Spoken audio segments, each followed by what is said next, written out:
Hi, Chris Johnson, CEO of the Urban Taskforce, just presenting our latest publication, an Urban Ideas publication, about the concept of a Sydney style. This is a question of whether global cities like Sydney need to have a style that's a bit different, that picks up the character of the one specific city of Sydney. So we've put this publication together on the thesis that we think there is a special style starting to happen in Sydney that reflects the flowing, curving parts that Sydney is very much part of.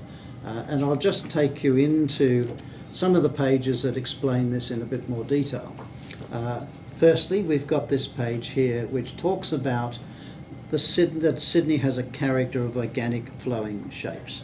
We've got the beautiful sails of a spinnaker of a sailing boat going across the harbour. We've got the sandstone worn around Bondi with those flowing shapes, the winding river of the Hawkesbury, an old map showing the bays that ripple through Sydney Harbour itself, and of course the crashing waves that happen off Bondi Beach and the beaches around Sydney. So our thesis here is that there is a character of Sydney that is about organic flowing shapes, that curves are part of the character of Sydney, and there is an architecture that could be part of this. What we've then done is opened up a bit of a discussion about a historic lineage that goes through this same story. And what we do, and I'll go through each of these examples, is that Sydney has a history of organic buildings. We go right back at the beginning to this beautiful curved staircase by Francis Greenway at Liverpool Hospital in the 1820s at number 1. 2 is the Castle Crag suburb by Walter Burley Griffin. 3, this incredible Seaforth House by Stan Simons. 4th, of course, the Sydney Opera House by Jorn Utzon, that amazing structure. 5th, the Breen House by Reuben Lane at Cronulla, another flowing building. 6th, the Australia Square by Harry Seidler, and then his number 7, the Horizon Tower that he did. 8, the amazing One Bligh Street by Inga Hoven and Architectus with that curving space. The most recent building, number 9, by the Business School at UTS by Frank Geary, an incredible building. Number 10, a scheme for Masdar City Centre by Chris Boss of Lava, an overseas project. Number 11, Bondi Apartments by Enter Architects. Number 12, looking at the Barangaroo developments. 13, Infinity by Koichi Nakada for the Crown Group. 14, 200 George Street by FJMT for Mirvac, and a very recent scheme for mixed use for KWC Capital at Chatswood. So these are a lineage showing what's happening. But I now want to go into some actual projects.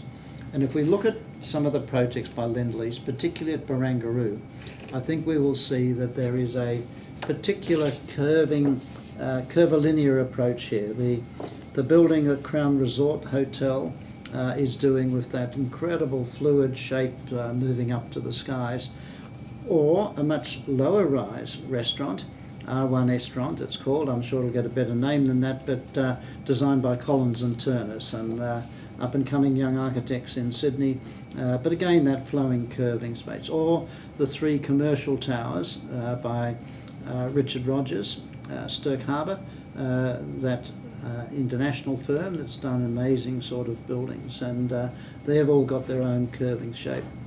But the one we have on the cover, probably the one to focus on a bit, called The Cloud by Richard Francis Jones for Lend-Lease, is this incredible flowing curving building with white colour to it, picking up that spirit of Sydney.